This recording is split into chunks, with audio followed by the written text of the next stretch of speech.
I'm Fernandez, that's David Furones, and we're at Flanagan High, and you're watching the Gridiron Report.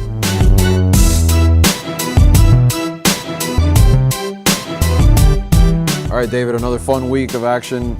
Now is when it gets important, but let's talk first about last week. Even though there were non-district games, there were some fun outcomes. I mean, you look at, let's start with Tropical Park, Coral Gables and Killian, two of the best teams in Dade County, two of the best defenses in Dade County, but they actually put up some points.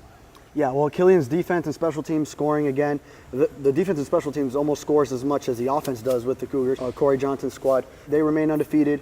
For Coral Gables, you look at their situation. They came into this season with state title aspirations. Now they've lost a game to Killian, a game to Columbus. They might face those two teams again come postseason. Yeah, Cavaliers, like you said, they came in as a state championship contender. They're still in it. Obviously, it's a must-win this week, though. A team that definitely, I don't think anyone questions, is a state championship contender is the Central Rockets. They went in and just pummeled Norland. You talk about Norland's defense. Even that defense, being as good as it is, was a little bit overmatched. Talk about the Rockets a little bit. Right. So Central rolls once again. If we're not for a school in Overtown called Booker T. Washington, Central might be the team that has that record win streak down here. But this is a program that loses Joey Irby, Dalvin Cook. Devontae Phillips is kind of the star now, but it's just a well-rounded team. It's not like he's the only one involved. They spread the ball out on offense, and that defense dominated again. Yeah, you look at that running game. Anthony Jones and Cedric Miller, a 1-2 punch for the backfield for the Rockets is very potent. All right, let's go to Broward County.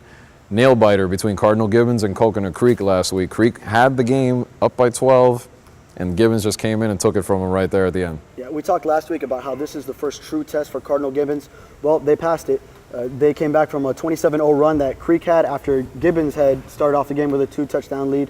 So they passed their first test, and now they're rolling right along 6-0, undefeated. They play their first district game. They can actually clinch a spot in the playoffs if they win their first district game against Jackson. Yep, big one against the Generals this week. All right, back to Dade County, and we talk about that Booker T. Washington team you mentioned.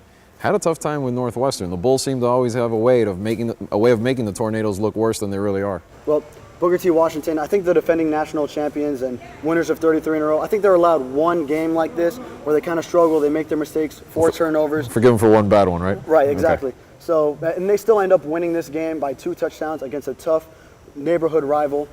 What I'm getting at is I think Booker T will be fine, even though they kind of struggled a little bit against Northwestern. Yeah, and you got to give the Bulls a little bit of credit too. You look at the quarterback Tutu Atwell. They're doing a good job. They have shown improvement this year. They're just going through a rough patch in the schedule, but the Bulls do still have a chance to make the playoffs if they could sneak in with a tiebreaker.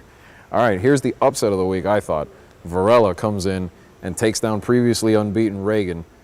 Good matchup. Came down to the wire again. Reagan had a chance, but the Vipers stood tough, and they're still alive in that crazy District 15. You know all about that. Of course. Well, I think Varela is actually one of the more underrated teams. They really run the ball well and play solid defense. But Justin Vargas, he put the team on his back. He did everything for those Vipers. And now Reagan, no longer unbeaten, just regroup. You have a big game against North Miami Beach coming up that could really bode well for their playoff aspirations if they can get that one. Well, the home team, these Flanagan Falcons, I call them the home team every time we're out of school, had no trouble with Cooper City last week. 42-2 victory. It's the Falcons just rolling into this Miramar matchup. Yeah, did Cooper City really think they were going to win after they scored the safety on the opening play? But Flanagan scores 42 unanswered after that, carrying a lot of momentum coming into this Miramar game. Yeah, definitely. I mean, and the last but not least, let's go down to Homestead. You had a matchup between South Dade and those Jackson Generals you talked about. They're going to have a big game with Gibbons this week. Nail biter again, 2 improved teams, but the Bucks, what can you say about the defending 8A champs? They're hanging on. Right, Andre, I was at this game. One of the more surprising finishes at the end, just how much drama there was. After the two teams played stalemate defensively for most of the game, I had Herald photographer Peter Bosch just telling me how terrible both of these two teams were all throughout the first half.